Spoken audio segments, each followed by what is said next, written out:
11 Hijrah 632 Masihi, Kota Madinah diselubungi suasana hiba. Nabi Muhammad SAW telah wafat. Para sahabat bukan sekadar kehilangan seorang pemimpin, tetapi kehilangan cahaya yang menerangi jalan mereka.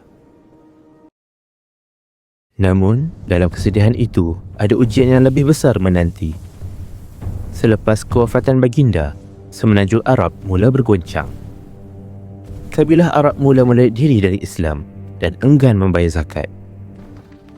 Malah, ada yang menghalau wakil Madinah.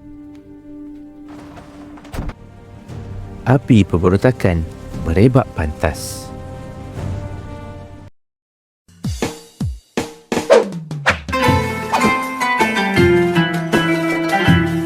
YTV.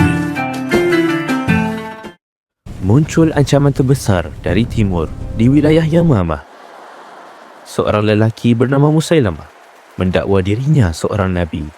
Dengan kepetahan dan karismanya, dia berjaya menyatukan kabilah Bani Hanifah. Wah, menarik kan kisah tadi? Kalau nak tahu sambungannya, jom sama-sama tonton di Durio Plus. Imbaslah kod QR berikut untuk ke channel Pai TV di Durio Plus.